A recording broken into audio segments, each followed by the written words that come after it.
नमस्कार साथियों, स्वागत है आप सभी का अंकित इंस्पायर्स इंडिया पर। मैं हूं अंकित अवस्थी और मेरे साथ है नेपाली नोट। ये एक स्पेसिमेन है नेपाल के द्वारा जारी किए गए ताजा नोट का, जिसमें उन्होंने अपने नोट 100 रुपए के साथ फिलहाल जो मैप यूज किया है, उस मैप में कुछ वो हिस्से जिनके साथ भारत का उसका विवाद है, उन्हें अपने सीमा क्षेत्र में दिखाते हुए उसने मैप जारी कर दिया है, जिससे फिलहाल सुर्खियां बनी आई हैं कि नेपाल ने 100 रुपए का करेंसी नोट जारी किया और उसमें वो मैप जिसमें 3 भारतीय क्षेत्रों को उसने अपना बताया, मैप जारी कर दिया। ये 3 क्षेत्र बहुत पहले भी चर्चा में आ चुके हैं। लिम्पुधुरा की बात हम करते हैं, कालापानी की, लिपुलेख की हम बात करते आए हैं। लंबा पुराना विवाद रहा है और आपने कईयों बार हमसे ये सुना होगा। आज हमारा सेशन इस विषय पर है कि अल्टीमेटली नेपाल ने जो किया, वो हमारी दिखाई में दे रहा है। लेकिन भारत 7 देशों के साथ क्षेत्रीय सीमाएं साझा करता है, यानी बॉर्डर साझा करता है, लेके अफगानिस्तान, पाकिस्तान, चाइना, इधर की तरफ भूटान, नेपाल, इधर म्यांमार के साथ में, इधर बांग्लादेश के साथ, चाइना के साथ में, हम इतने सारे देशों के साथ में सीमा साझा करते हैं। साथ ही साथ में अगर हम समुद्री सीमा की बात करें तो हम श्रीलंका के साथ, मालदीव्स के साथ, इनके साथ समुद्री सीमा मतलब 9 देश ऐसे हैं जिनके साथ हम लोगों का कारोबार है। इनमें से हमसे बड़ा एक ही देश है, दैट इज़ चाइना, जो कि हमसे क्षेत्रफल में भी बड़ा है, हमसे बड़ी इकोनॉमी भी है, जीडीपी भी है। ये तो चलो हमारे साथ में, इसको हमसे चिंताएँ हैं कि हम उठते हुए आ रहे हैं, समझ में आता है। ये भैया ये जो चुन्नू-मुन्नू टाइप के देश हैं, नेपाल हुआ, श्रीलंका हुआ, हैं? ये पाकिस्तान हुआ, मालदीव्स हुआ, इनको हमसे क्या दिक्कत है? मतलब बड़ा सवाल ये है, ये वो एक हमारे गाँव में कहावत है, सूप बोले सो बोले, छालनी भी बोले, जिसमें 70 छेद। ख़ैर, अब हम उसके ऊपर आगे बढ़ेंगे, लेकिन सबसे बड़ा सवाल ये है कि आफ्टर ऑल भारत के जो तमाम पड़ोसी हैं, इन पड़ोसियों में अचानक ऐसा क्या मोटिवेशन आया? क्या हम पावर में कमज़ोर हो गए कि भारत के साथ में अब इन सबको भी लड़ने का सामर्थ्य दिखाई देने लग गया कि नहीं साहब पाकिस्तान भी तो बोल ही लेता है, नहीं साहब अमेरिका के साथ भी तो भारत लड़ ही लेता है, चलो हम भी इसके साथ लड़ लेते हैं। क्या है कहानी? मतलब ये सब जो बैठे हुए इनसेट में दिखाए हुए लोग हैं, इन सब में इतना हौसला कहाँ से? जिसको जो मौका मिले ये इंडिया आउट जैसा बयान दे देता है। ये शेख हसीना जो भारत में है, उनके खिलाफ बयानबाज़ी करके भारत के खिलाफ बयानबाज़ी कर देता है। मतलब हद ये है कि हर किसी में इतना कॉन्फिडेंस, जिसके पास में मतलब खाने की दिक्कत है, वो भारत पर बयान दे रहा है। भारत पर कोई भी बयान देता चला जा रहा है यार। तो सबसे बड़ा सवाल यही है कि आखिर भारत के खिलाफ उसके पड़ोसी हुए क्यों? पाकिस्तान, बांग्लादेश, मालदीव, श्रीलंका और अभी नेपाल का मामला, ये एक बड़ा विषय है जो आज हम आपके साथ डिस्कस करने जा रहे हैं और उसमें पूरी तरह से समझने का प्रयास करेंगे कि आफ्टर ऑल बदला क्या?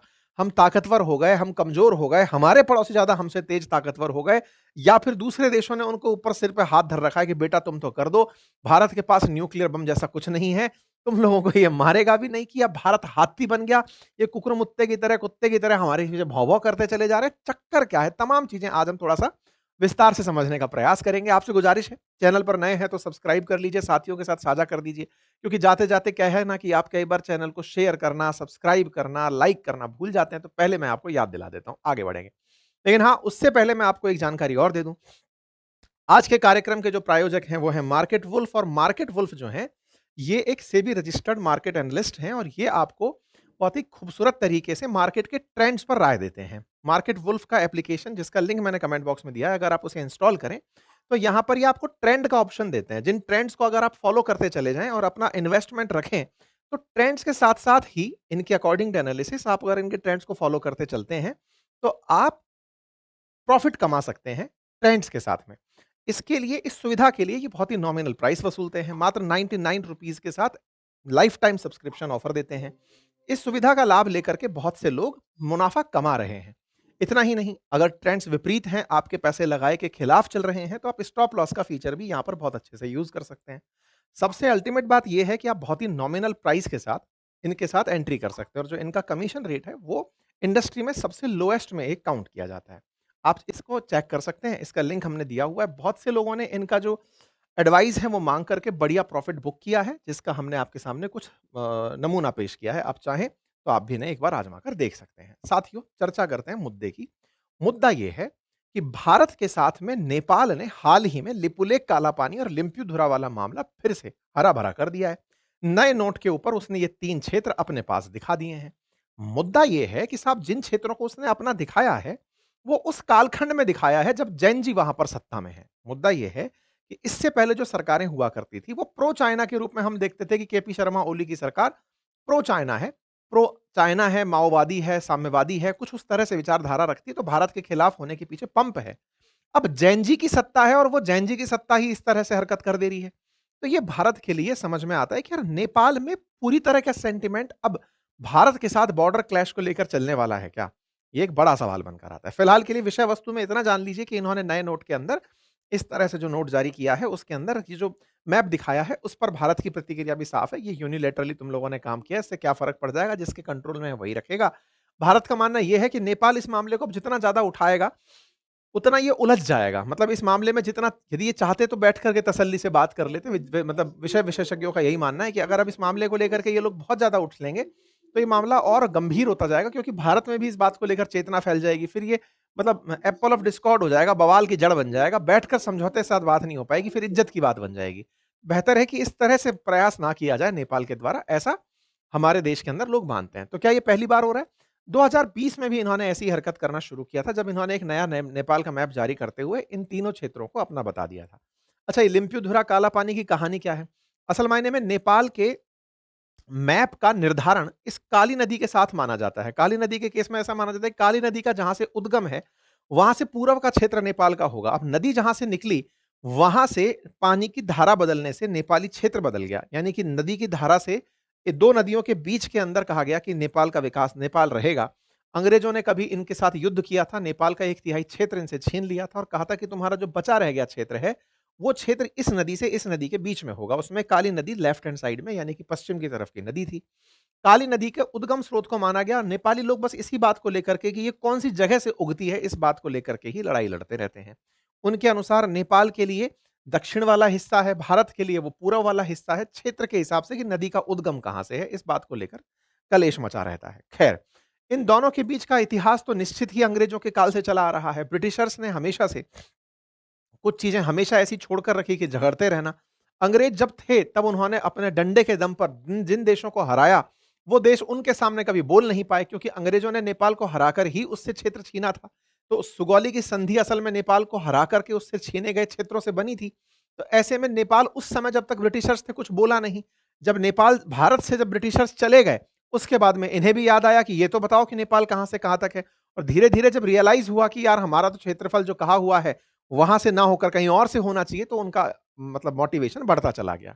कहीं ना कहीं भारत को लेकर के मन में ये भाव भी था कि भारत को तो कह ही सकते हैं, ये ब्रिटेन की तरह थोड़ी हैं जो आकर के मारेंगे। ये तो वो हैं जिनके साथ कह लो भारत तो हमेशा बड़े भाई की भूमिका में रहता है, सुनने के लिए रहता है।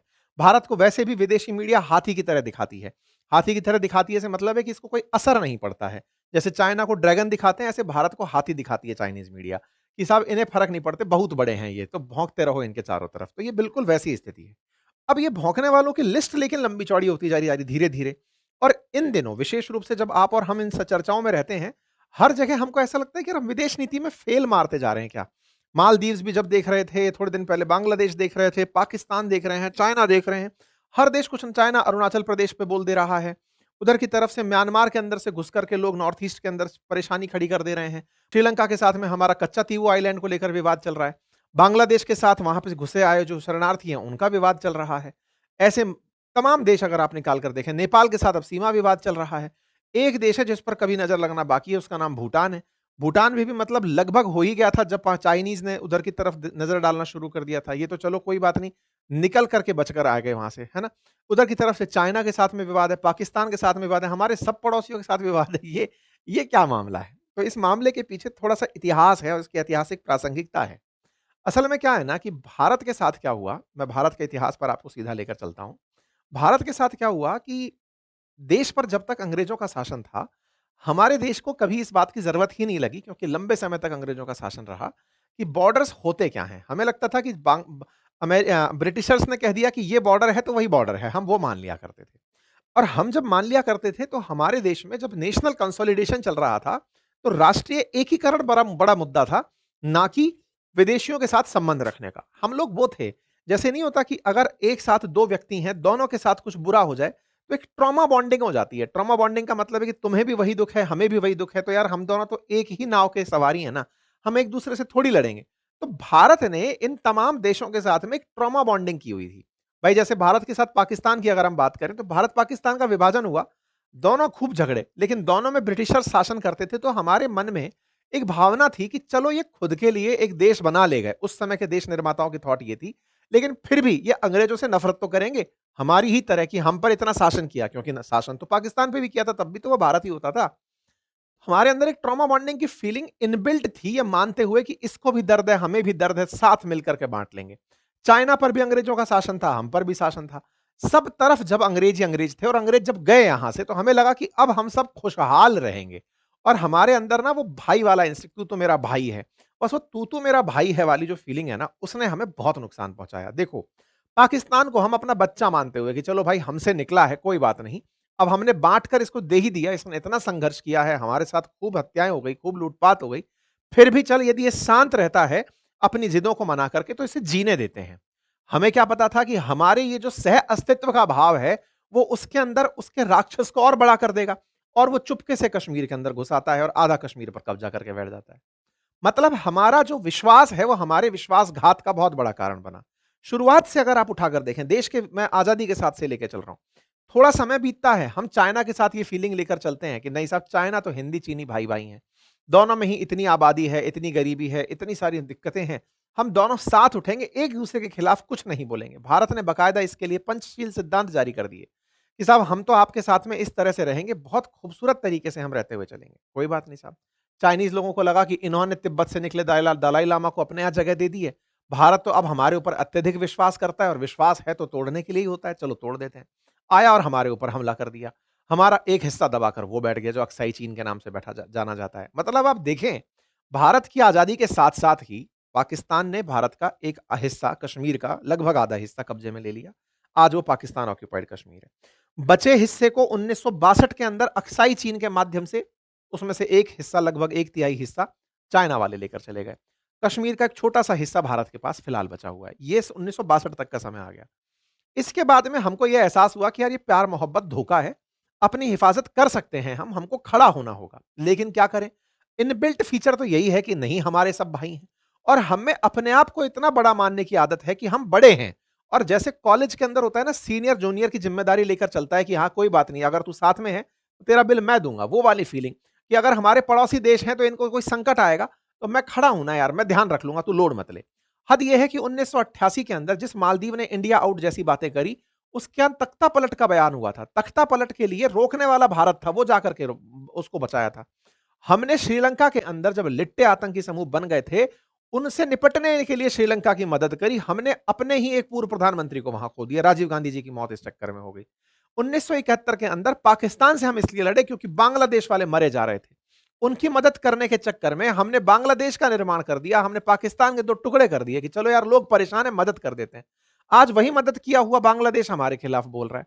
हमारी नेचर थी शुरुआत में अपने आप की तरफ से हेल्प देने की, बदले में हम कुछ कभी एक्सपेक्ट नहीं करते थे। भारत का ये मूल सिद्धांत रहा है। ऐसे ही अब कोई सा भी देश उठाकर देखें, आज आप नेपाल की बात कर रहे हैं, नेपाल के साथ में 1950 में हमने ट्रीटी कर ली थी कि भैया हम दोनों साथ रहेंगे, चिंता मत करो, तुम लैंड लॉक कंट्री हो, तुम्हारे पास समुद्र का एक्सेस नहीं है, समुद्र का एक्सेस हम देंगे। तुम्हारे यहां पर जो भी दिक्कतें होंगी तेल से संबंधित, एक्सपोर्ट से संबंधित, वो सब हम हैंडल करेंगे, लोड मत लो। म्यांमार के साथ तक तो यह डीलिंग थी कि तुम्हारे देश में अगर कोई आकर के अपराध करेगा, तो हम दोनों मिलकर मारेंगे उसको।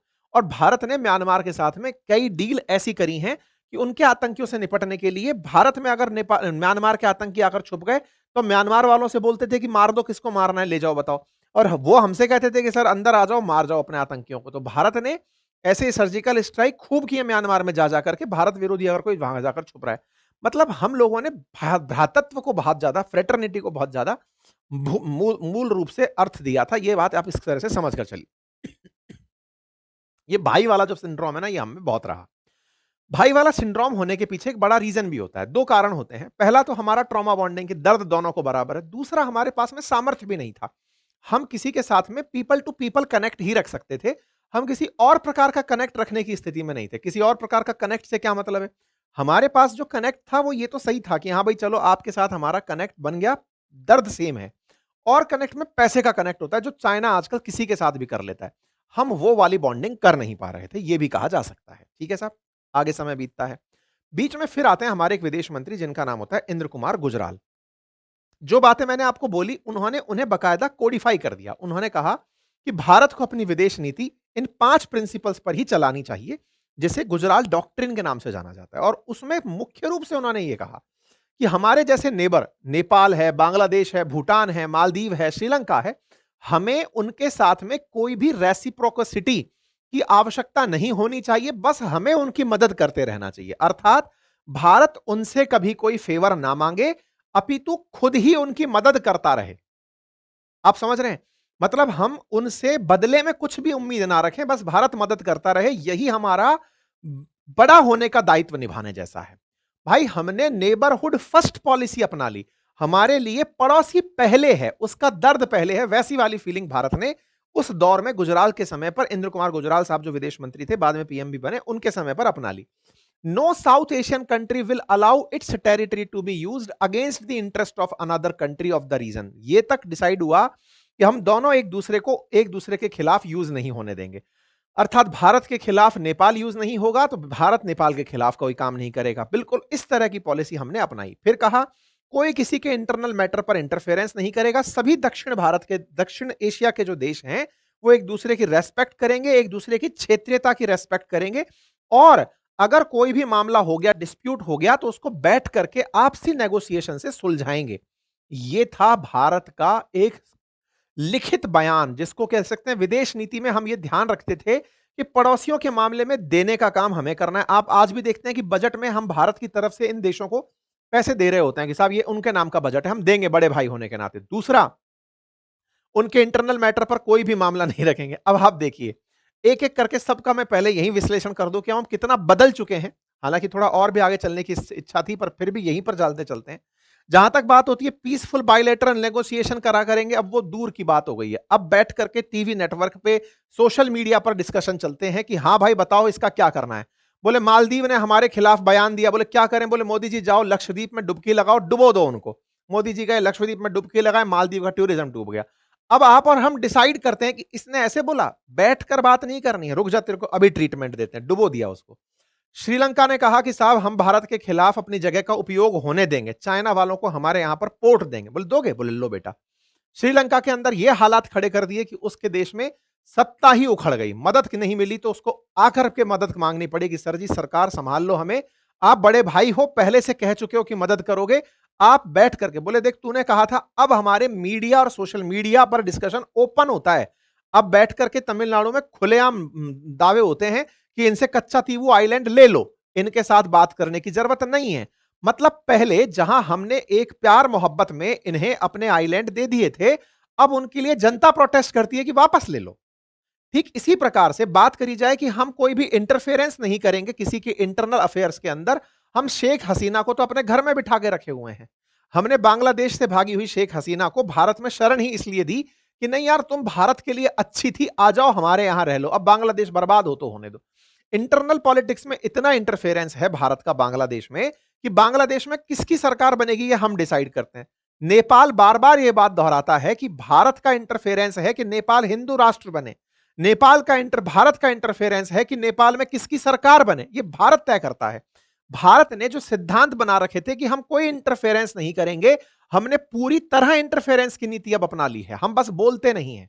बांग्लादेश इसी बात से परेशान घूम रहा है, नेपाल इसी बात से परेशान है, श्रीलंका इस बात से, मालदीव। अब सब जानते हैं कि भारत का इंटरफेरेंस इस हद तक है कि कौन सी सरकार बनेगी यह भारत डिसाइड करता है। प्रो इंडिया है कि प्रो चाइना है, यह बात डिस्कशन का हिस्सा होती है। फिर कहा गया कि ऑल साउथ इंडियन कंट्री एक दूसरे की सॉवरेनिटी और इंटीग्रिटी का ध्यान रखेंगी।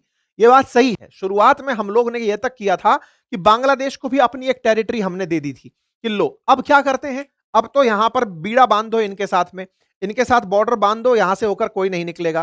कोई भी बॉर्डर ऐसा नहीं होगा जो कि बिल्कुल ट्रांसपेरेंट होगा, लोग इधर से उधर चले आएंगे।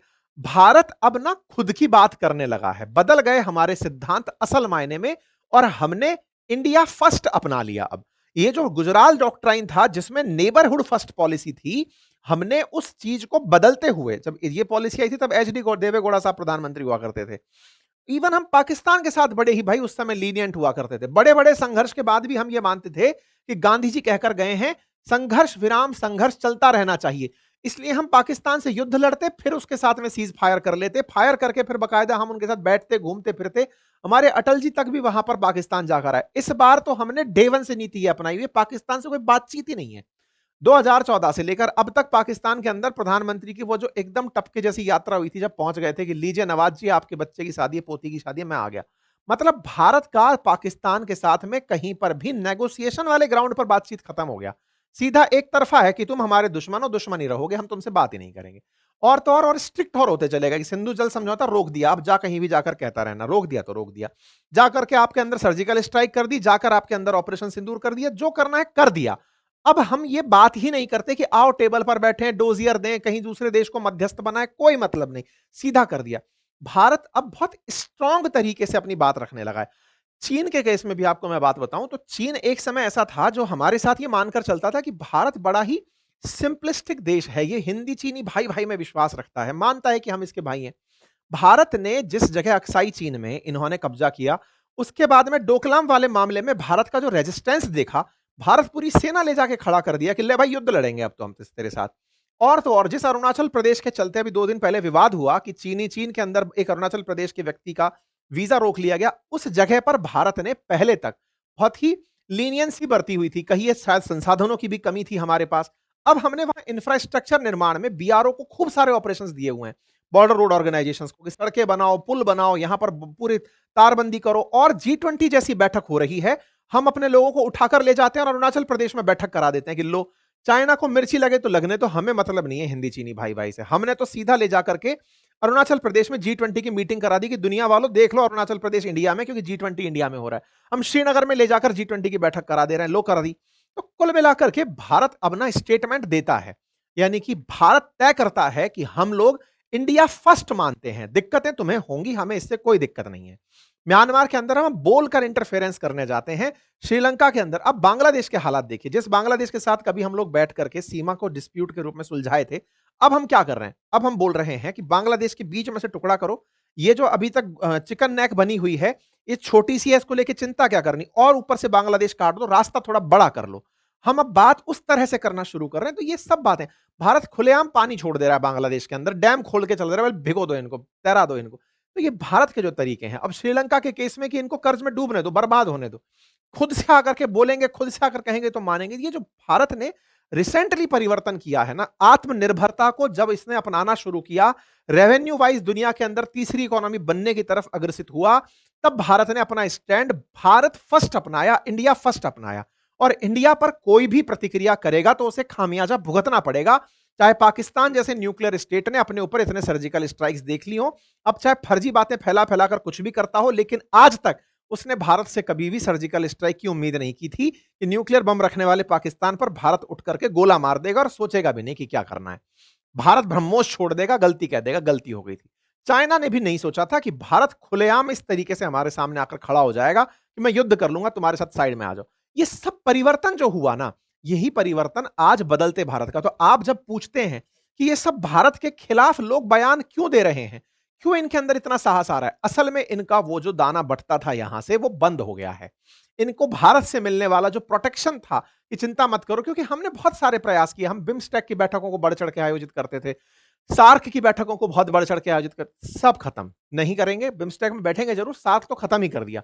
कुल मिलाकर के हम जो करेंगे वो हमारे हित के लिए होगा जो करेंगे, और हम डिसाइड करेंगे कि तुम्हारे यहां क्या होना चाहिए। अब भारत उस दिशा में आगे बढ़ चुका है। हालांकि इससे प्रतिक्रियाएं जरूर आएंगी, और जो भी बोलने वाले बयानवीर जितने भी लोग हैं, उन्हें इस बात पर दिक्कतें बहुत हैं कि भारत ऐसा क्यों कर रहा है, लेकिन वो भी जानते हैं कि अब उनके लिए डिसाइड करने वाले दो ही देश हैं, इंडिया या चाइना। दोनों ही डिसाइड करेंगे कि उनका फ्यूचर क्या होगा। ये भी अच्छे से जानते हैं, इन्होंने अमेरिका को बीच में लिया हुआ है, इसलिए बचे हुए चल रहे हैं। अब तक इनका भी खेला हो गया होता, भारत इनका भी इलाज करने की स्थिति में बैठा है। कुल मिलाकर यही है सारी कहानी। बाकी आप लोग इस विषय पर क्या सोचते हैं, अपनी राय जरूर रखें। बाकी मार्केट वुल्फ का लिंक कमेंट बॉक्स में दिया हुआ है, आप वहां से जाकर के उसे डाउनलोड कर लें। 2 मिलियन से ज्यादा लोग ऑलरेडी उसे डाउनलोड किए हुए हैं। फिलहाल के लिए इतना है। अपनी राय जो है वो कमेंट बॉक्स में जरूर बताइएगा। बहुत बहुत धन्यवाद।